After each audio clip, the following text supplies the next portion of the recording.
Jam Vishnupad Paramahamsa Prabhupada Satarata Sri Sriman. His Divine Grace A.C. Bhaktivedanta Swami Srila Prabhupada Ki Jai. Jayam Vishnupad Paramahamsa Prabhupada Satarata Sri Sriman.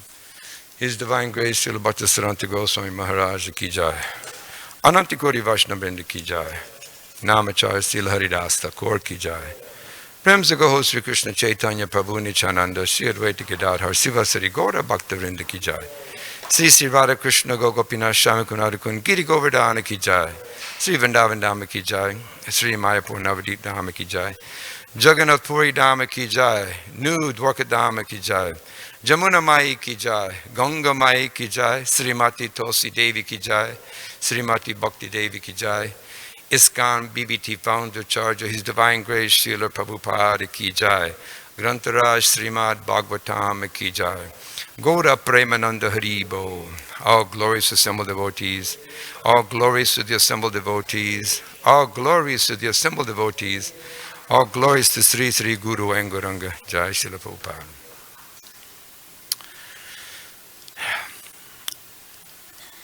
Om Namo Bhagavate Vasudevaya. Thank you.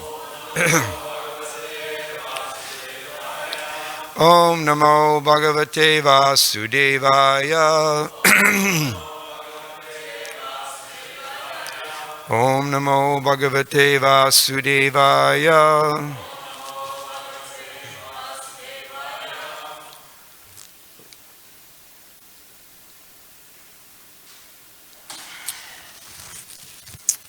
Reading Srimad Bhagavatam, chapter 4, canto 2, chapter 4, the process of creation. Sutta Uvacha Vayashakir Iti Vachas Tattva Nishchayam Atmanaha Upadarya Matim Krishne Autareyaha Satim Vyadat Sutta Uvacha Vayasakya iti vachas Tattva Nishchayam Atmanaha Upadarya Matim Krishne Autareya Satim Vyadat Sutta Uvacha Vayashakya iti vachas Tattva Nishchayam Atmanaha Upadarya Matim Krishne Autareya Satim Vyadat Sutta Uvacha Vayashakya iti vachas Tattva Nishchayam Atmanaha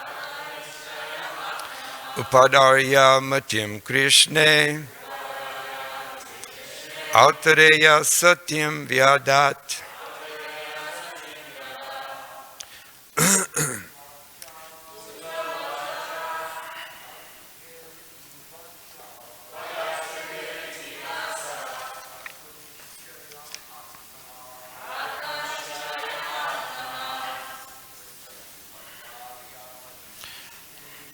Adarya Matim Krishne Autareya Satim Vyadat Sutvacha Vayasakya iti vachas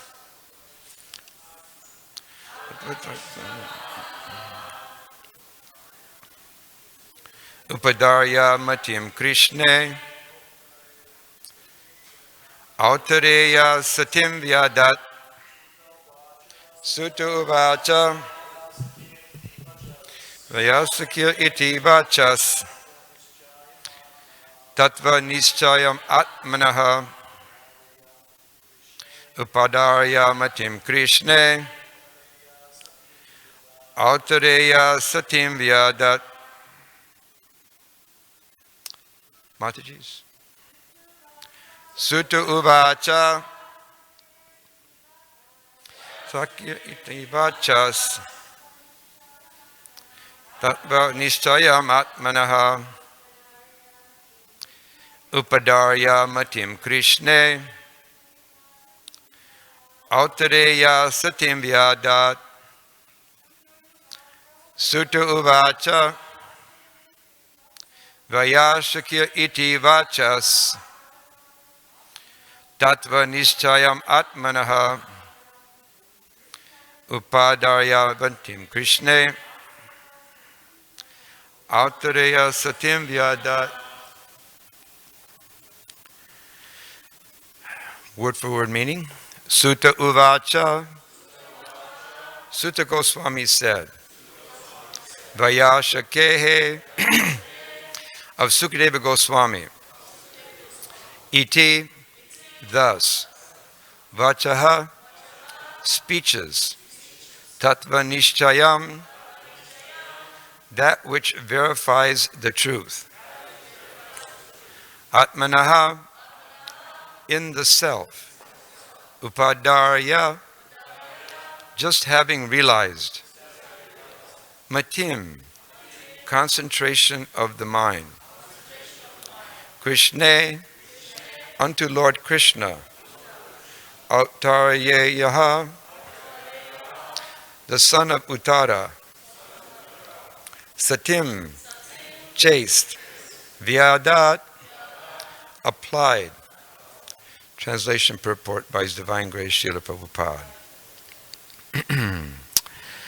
Sutta Goswami said, Maharaj Parikshit, the son Uttara, after hearing the speeches of Sukadeva Goswami, which were all about the truth of the self, applied his concentration faithfully upon Lord Krishna.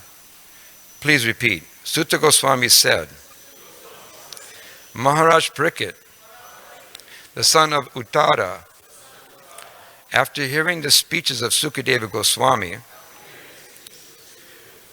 which were all about the truth of the self, applied his concentration faithfully upon Lord Krishna. Purport. The word satim is very significant. This means existing and chaste. And both imports are perfectly applicable in the case of Maharaj Parikshit. The whole Vedic adventure is to draw one's attention entirely unto the lotus feet of Lord Krishna without any diversion.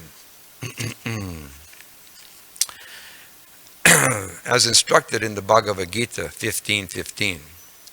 Fortunately, Maharaj Parikshit had already been attracted to the Lord from the very beginning of his body in the womb of his mother. In the womb of his mother, he was struck by the Brahmastra atomic bomb released by Ashvatthama. But by the grace of the Lord, he was saved from being burnt by the fiery weapon. And since then, the king continuously concentrated his mind upon Lord Krishna, which made him perfectly chaste in devotional service. So by natural sequence, he was a chaste devotee of the Lord. And when he further heard from Srila Sukadeva Goswami that one should worship the Lord only and no one else, even though full of all desires or desireless, his natural affection for Krishna was strengthened. We have already discussed these topics. To become a pure devotee of Lord Krishna, two things are very much essential, namely having a chance to be born in the family of a devotee and having the blessings of a bona fide spiritual master. By the grace of the Lord Krishna, by the grace of Lord Krishna, Parikshit Maharaj had both opportunities. He was born in a family of such devotees as the Pandavas, and just to continue the dynasty of the Pandavas and show them special favor, the Lord specifically saved Maharaj Parikshit, who later on, by the arrangement of the Lord, was cursed by the boy of a Brahmana and was able to get the association of such a spiritual master as Sukadeva Goswami. In the Chaitanya Charitamrita, it is said that a fortunate person by the mercy of the spiritual master and Lord Krishna, achieves the path of devotional service. This was perfectly applicable in the case of Maharaj Parikshit. By way of being born in a family of devotees, he automatically came in touch with Krishna, and after being so contacted, he constantly remembered him. Consequently, Lord Krishna gave the king a further chance for development in devotional service by introducing him to Sukadeva Goswami, a stalwart devotee of the Lord with perfect knowledge in self-realization. And by hearing from a bona fide spiritual master, he was perfectly able to concentrate his chaste mind further upon Lord Krishna as a matter of course. Om Agyanatimirandesha Gyananjana Shalakaya Chakshu Umritam Jena Tasmai Sri Gurave Namaha. Sri Krishna Chaitanya Prabhu Nityananda Sri Advaita Gadadhar Sivasari Gaur Bhaktavinda Vanchakalpa Trubhyasya Kripa Sindhaveta Paritana Pavanebhyo Vaishnavebhyo Namo Namaha. Hare Krishna, Krishna Krishna, Hare Hare, Hare Rama, Rama Rama, Hare Hare. So, this is a very new chapter, the process of creation. And a couple of things when I was reading this, and I did some research yesterday, but in the purport, Prabhupada says the word satim is very significant. And he says this means existing and chaste. And they're perfectly applicable in the case of Maharaj Parikshit. He was very chaste in all aspects of his Krishna consciousness. And interesting point also is this tattva nischayam atmanaha. So, vachas tattva nischayam atmanaha. It's described that if we want to know the truth, then we must approach a sincere soul, pure devotee like Sukadeva Goswami. Nischayam atmanaha. So, I thought that was very important to speak about this, because later on in the purport, Srila Prabhupada also describes about the pure devotee, meeting a pure devotee of the Lord, a spiritual master. So this tattva nischayam atmana, it's very elaborate in sense that one can know the truth only by the association of such a pure devotee. And of course, it's abhigachet. It's a must. It's something that we have to do if we want to know the science of Krishna consciousness. So here in Krishna consciousness, we claim this parampara system, and it comes from the Supreme Lord Krishna. It comes down to so many great souls and saints. And this knowledge, we say, is 5,000 years old. 5,000 years ago, at least, Krishna speaking on the battlefield of Kurukshetra. And there he gave this transcendental knowledge. And we're repeating the same thing today. You can see here, we are 5,000 years later, and we're also saying the same things that Krishna said 5,000 years ago. And nothing's changed. It's all the same. There's no changes. The sun rises, the sun sets. There's no changes. The only difference is how we see and who sees. This is the only difference.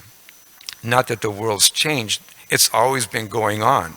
This has been going on all the time. But we see Kali Yuga as it progresses, this scientific advancement, everyone thinks is so great. And when this happens, then they think they can interpret. So we see that in Kali Yuga, this is going on. Everyone is just interpreting because they think it's the modern age. And you tell them something about that happened 5,000 years ago, immediately they disqualify it. They think this is nonsense. It doesn't have anything to do with me here today. But this is obviously a lack of knowledge. And so this is why one has to approach someone who is like tattva nischayam atmanaha. one who is a self-realized soul, one who's actually seen the truth. What's that? Janani Vastattva. Janani Vastattva. Yes, Janani Nam Tattva Darshana. One who has actually seen the truth. And what is this truth? This is what's so important here. What is the truth that he has seen? And that truth is that this world, this creation, nothing has changed. It's always been there. It's just a lack of knowledge, lack of understanding. And Prabhupada gives an example of like a bug. It was a pretty cool example. He gave an example of a bug. There's some bugs that don't live but through the night. They don't ever see the light of day. Everything, their birth, their marriage, their children, everything. It's all in night. So if that bug was to happen to somehow live through the night, it would see the day. And then the bug would think, what has changed? Something has changed here. But the thing is that nothing's changed. They just happen to see something that they never saw before, that was always existing. So this is a very important thing as devotees that we have to really realize, that if we approach a self-realized soul, a pure devotee of the Lord, because he's seen the truth, or she's seen the truth, if we surrender to those particular individuals, then we'll also see the truth. And this comes from Krishna directly. This is the Krishna, he comes from him. This parampara comes from Krishna. This knowledge, this Srimad Bhagavatam, it comes from Krishna. And I thought this was a very important point, because in this day and age, we're always wanting to change things, always. And we think that we're so smart, and we think that we know what we're doing, and we feel, oh, this is the modern age, we're much better than anybody was thousands of years ago. But that's not really true, because even thousands of years ago, these same things were going on. But due to the age of Kali, this is the difference. This age of Kali, everyone is very arrogant, puffed up. Although they have there's so many disqualifications, still they're thinking that they're so advanced in scientific knowledge. And we see here, just in the course of what we're going through right now, I'm looking out in the audience, and all of us are wearing these masks. And even though they think that they're so powerful and so intelligent, one little bug, microscopic, and everything stops. And now it's happened before. It's not like this is the first time. Even in this country, it's happened before. So it's not a question of things new. It's not a question of, oh, we've understood more. Oh, there's changes. No. It's like the sun comes up, the sun goes down. It's day, it's night. That is going on. And a bug doesn't realize it, but one who's seen the truth, they can realize it. They understand. So this is the importance of having the association of a pure devotee of the Lord, one who's actually self-realized, a person who has seen the truth. And that truth, of course, is Krishna. Now, in this particular verse, Prabhupada also talks about the position of Maharaj Parikshit and his particular qualifications. And those qualifications, they're given by Krishna. And here it says that if a pure devotee of Lord Krishna is very fortunate, because two things happen. The one is that they get a chance to be born in a family of devotees. And the other thing that happens is that they meet a pure devotee of the Lord. By the grace of Lord, they meet a pure devotee. So these are very important things, because for us, obviously, we did not take birth in a family of Vaishnavas. Most of us haven't. Abai has. He's pretty lucky. So, yeah, he's very fortunate. You can see his fortune. So, for us, what is our means? How do we make any progress in spiritual life? And that, of course, is by the mercy of a bona fide spiritual master. And when we associate with such an individual, immediately we develop understanding and knowledge. Prabhupada gives a very nice comment. I was just reading this in one of his lectures, where Prabhupada was talking about the importance of the tongue in our life. That tongue it's of course most voracious, but at the same time, that tongue is actually the key element for us to make spiritual progress. That tongue is so important. And Prabhupada gave an example of, he used the word asati, A-S-A-T-I. Asati means that when a woman takes on the occupation of a prostitute, and when she does that, her reputation is not very womanly. She doesn't have womanly qualities. So Prabhupada says that similarly the tongue, which is given to us by the Supreme Personality of Godhead, if it's not used in chanting the holy name or chanting the Vedic mantras, it will be considered to be like a prostitute. It has bad qualities, and it will be engaged in nonsense, mundane activity. So this is the strength of the tongue. And each and every one of us have this tongue. And we should realize that our spiritual life begins with the tongue. If you have that tongue and you use it properly, so you have an opportunity to have a chaste tongue or an unchaste tongue. A chaste tongue is used to speak about Krishna, to chant the holy name, to actually spot out the Srimad Bhagavatam or the Bhagavad Gita. But if we use that tongue for talking nonsense, Prabhupada used the example of a croaking frog. The frog in the spring goes by the pond and it's croaking. And the croaking is simply inviting death. The snake is coming towards that vibration. And that snake in the dark of night comes and swallows the frog and eats it. So that tongue is that important in spiritual life. It's called Seva Mukhi Javado Swayam Eva Suparayata. So this is the tongue. And if we utilize that tongue properly, that is the beginning of our self-realization. You hear and you speak, you vibrate. And that is so important. Prabhupada even said that if we utilize this tongue for just drama, he just utilized the word drama. And Prabhupada said, then if you have that tongue and use it for drama, then you should try to just use the tongue for speaking about the drama of Lord Krishna, not about life, not all this drama. So we see that how the world is always in some kind of drama. If you are acquainted with the news, you'll see that all day long, drama about so many things, and half the things they can't do anything about.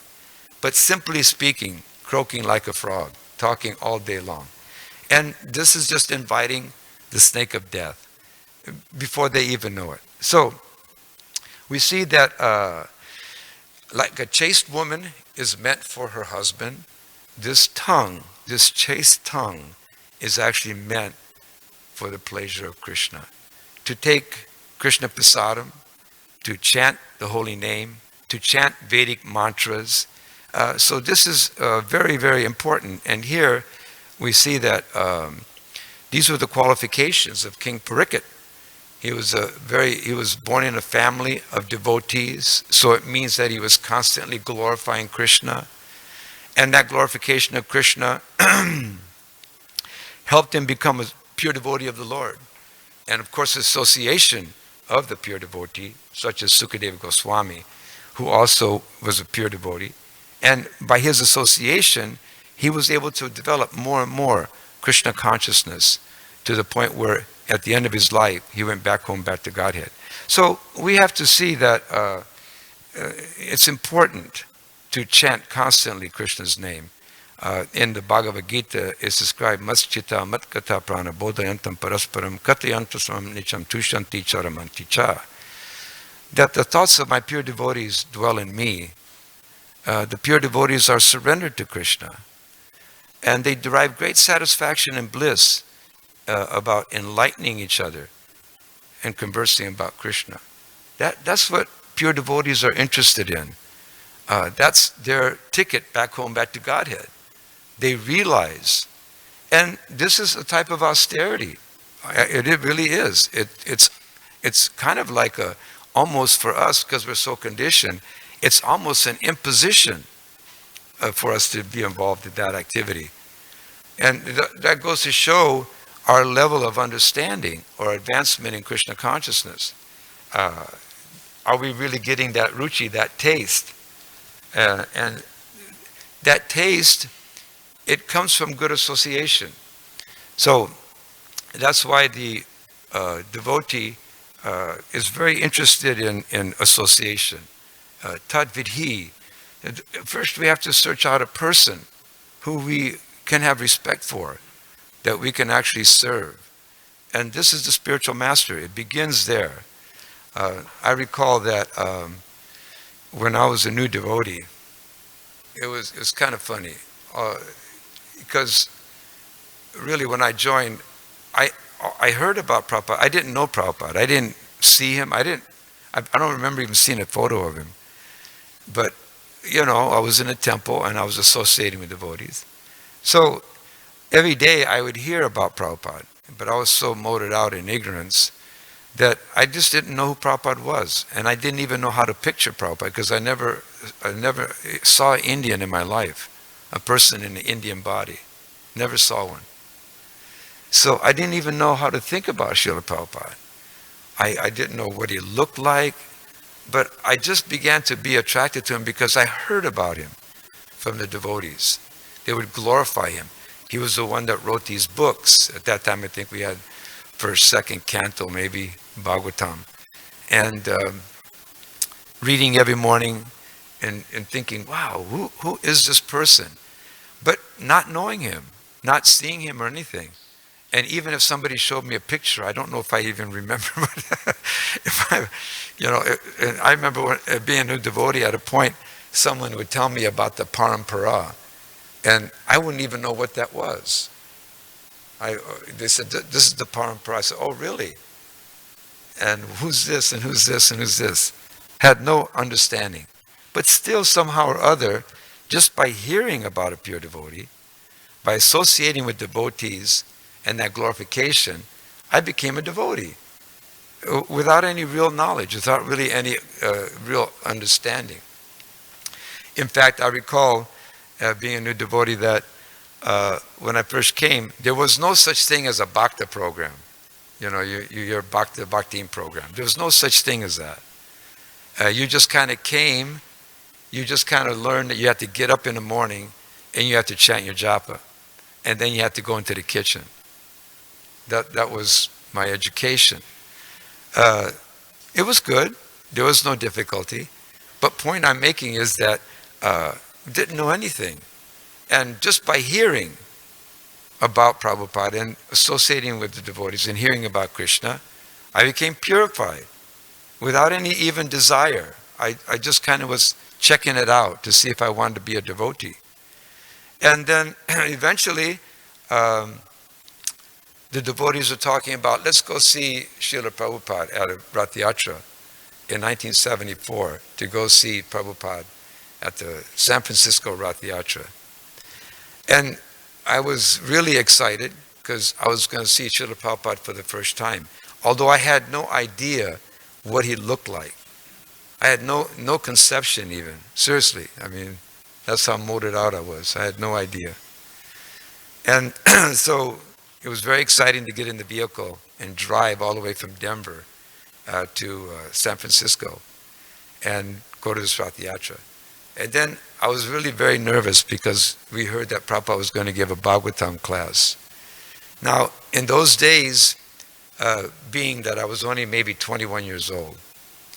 And in those days, we were very rebellious, of course. When I know that era, we were like a little crazy, if not a lot crazy in those days. And we didn't trust anybody, literally. What to speak? We thought that anybody over a certain age was just unbelievable, untrustworthy, everything. So I didn't know what to expect in seeing Srila Prabhupada, who probably at that time was practically 70 years old. So we didn't know what to expect.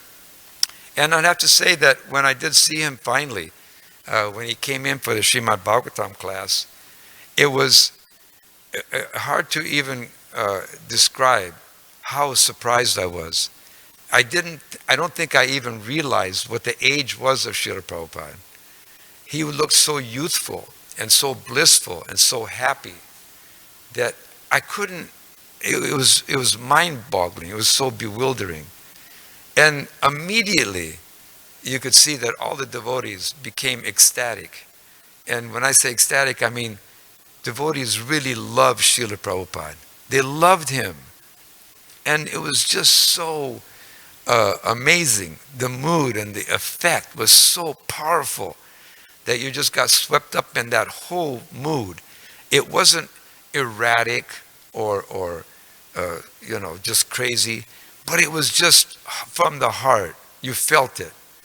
Everybody was there. And then Prabhupada sat down to give class, and he was chanting Jai Radha Madhava. And I was just overcome with joy, just overcome with happiness. I think because I didn't know what to expect, and what happened was that it was beyond my expectation. It was beyond anything I could have ever expected or contemplated. I couldn't even believe it. And so we heard the Bhagavatam class, and after the Bhagavatam class, Srila Prabhupada was getting up. And as Prabhupada was leaving, all he was doing was going to his room. He had an apartment. He was going to go to an apartment. And just by him getting up and leaving, someone started chanting his pranam prayers. And all immediately, devotees started crying, weeping tears. And I know that I got caught up in it, and I started crying too. Now, this is the first time ever meeting Srila Prabhupada, not knowing anything about him practically, what he looked like or what he was doing. But that's the essence of meeting a pure devotee of the Lord. Just to give you my humble opinion, what it can do to you. And from that day, I don't think that I ever thought about leaving this Krishna conscious movement. Never. And that, I think, is the potency of the pure devotee of the Lord. So we can just imagine, here's King Parikshit meeting Sukadeva Goswami.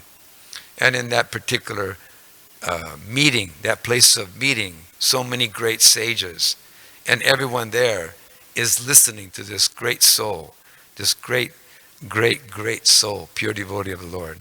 And we can just imagine what it means to be in that particular association.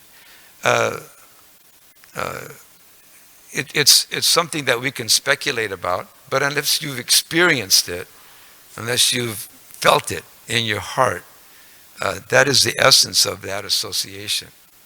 And so when I was reading this, I was thinking, wow, this is the essence of it. This is what it means to be, involved in association of a pure devotee of the Lord. Tasmat gurum prapadyeta jignasu sraya uttamam. That's the qualification. That qualification is that we have to be eager to hear about Krishna consciousness. Then that makes us open. And pranipata, or what is that? Parishana. Yeah, that's it. It means that we surrender. We surrender. You have to be ready to surrender. And when you're ready to surrender, then you get overcome by this joy of association of a pure devotee. And that makes you want to become a surrendered soul. And you really feel the essence of Krishna consciousness. So we have to be very, very conscientious of this. We should actually search for that spiritual master, but at the same time, we have to get a spiritual master by the ear. Srila Bhaktisiddhanta Maharaj said that that's the process of a spiritual master. One should not see the spiritual master as by the eye. In other words, you look at this person and they say, wow, he really looks good. I'd like to have him as my spiritual master. Or, he's got a long beard and hair. Wow, he's cool. That's my spiritual master. No. Srila Bhaktisiddhanta Maharaj says you should go for your spiritual master by the ear, by oral receptum, shruti. Because the whole Vedic process is by hearing. That's the whole Vedic process. We're sitting hearing Bhagavatam. So one should have a spiritual master through hearing the message. And that message helps one cross over this ocean of material existence. So hearing is so important. Shravanam, Kirtanam, we speak about that a lot. And especially in serving the spiritual master. Yasya prasadam bhagavat prasadam, yasya prasadam nagatika topi. That if you please the spiritual master, that means that you're hearing. You hear the instruction from the guru.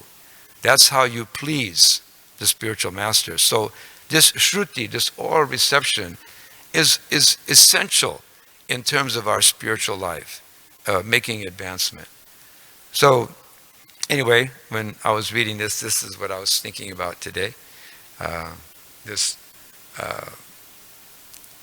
quality of association and the importance of the tongue.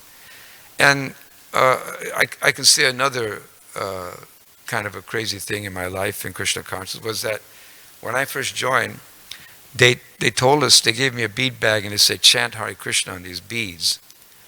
And I said, okay. And they said, a very nice, enthusiastic devotee. Just, when you are new devotees and everybody's new, everybody knows they think they know everything. So I remember I was kind of with one Prabhu, and he was kind of like knew everything. So he told me, okay, there's two ways of this chanting Hare Krishna. There's kirtan, it should be like, public kirtan. And then he said and then japa. Japa is to yourself. So here, okay, fine. So he gave me a japa bag. And I remember chanting, but I wasn't saying it out loud. I was thinking it. I would look at somebody and I was, my lips wouldn't even move. I'd be thinking. So the devotees let me just do that for a month, maybe longer. So I'd be running around, looking around, everybody smiling, with bead bag, and my lips weren't moving. Can you imagine watching somebody here in a temple room and they're walking around, their lips aren't moving and they're like smiling and very happy? It's just like this. Just all kinds of, making all kinds of faces. And just like you're in ecstasy and you're thinking about the Hare Krishna mantra in your mind. And then finally I was on a little walk with my friend. And he tells me, he says, hey man, why don't you chant? I said, well, I am chanting. He said, well, I don't hear you chanting. What are you chanting? I said, well, I'm thinking, I'm chanting in my mind. That's what they told me. I have to chant to myself. He said, no. You got to chant. You got to move your lips, use your tongue. And then I finally realized. But the point I'm trying to make is that even though out of ignorance and just not knowing anything, still Krishna allowed me to stay in Krishna consciousness. That's the power and the potency of actually surrendering to the instruction of the spiritual master, the Krishna conscious movement, the pure devotee. That even if out of ignorance you're doing activity, still you have an opportunity to become a devotee of the Lord. And that's the glory of it. And so we're in that predicament. Our position is that we are trying to surrender to the instruction of His Divine Grace Srila Prabhupada as the Acharya of ISKCON. And he is the Siksha Guru of all of us. He's giving us this information. If we simply hear it and we follow it, with sincerity, then we have an opportunity to become a pure devotee and go back home, back to Godhead. Okay? All right, thank you very much. Srila Prabhupada ki jai.